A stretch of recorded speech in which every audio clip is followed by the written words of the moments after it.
രാഹുൽ മാങ്കൂട്ടത്തിനെതിരായ രണ്ടാമത്തെ പീഡന കേസിൽ മൊഴി രേഖപ്പെടുത്താൻ അന്വേഷണ സംഘം ബാംഗ്ലൂരിലേക്ക്.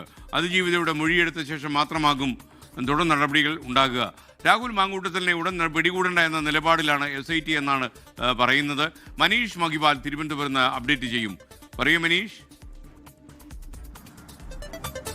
SKN രാഹുൽ മാങ്കൂട്ടത്തിൻ്റെ ബലാത്സംഗ കേസ് രണ്ടാമത്തെ കേസ് അന്വേഷിക്കുന്നത് AIG G പൂങ്കുഴലിയാണ്. ഈ കേസിൽ ക്രൈംബ്രാഞ്ചിന്റെ രണ്ടാമത്തെ സംഘം ഇപ്പോൾ ബാംഗ്ലൂരിൽ എത്തിച്ചേർന്നു എന്ന വിവരമാണ് ലഭ്യമായിട്ടുള്ളത്. ധൃതി പിടിച്ച് രാഹുൽ മാങ്കൂട്ടത്തിനെ ഇപ്പോൾ പിടികൂടേണ്ട എന്ന നിലപാടിലേക്ക് SIT എത്തിയിട്ടുണ്ട്. പ്രത്യേകിച്ചും നാളെ രാഹുൽ മാങ്കൂട്ടത്തിലെ രണ്ടാമത്തെ കേസിൽ മുൻകൂർ ജാമ്യാപേക്ഷ തിരുവനന്തപുരം പ്രിൻസിപ്പൽ സെഷൻസ് കോടതി പരിഗണിക്കാനിരിക്കുകയാണ്. പക്ഷേ നാളെ ഇതിന്റെ വാദം തുടങ്ങുന്നതിന് മുൻപേ പോലീസ് റിപ്പോർട്ട് കോടതിയിൽ ഹാജരാക്കാൻ നേരത്തെ തന്നെ കോടതി പ്രോസിക്യൂഷനോട് ആവശ്യപ്പെട്ടിരുന്നു. അങ്ങനെ പോലീസ് റിപ്പോർട്ട് നൽകുന്നതിന് മുൻപ് തന്നെ ഈ കേസിലെ ഇരയായ ഈ അതിജീവിതയായ അതായത് ഈ രാഹുൽ മാങ്കൂട്ടം വിവാഹ വാഗ്ദാനം നൽകി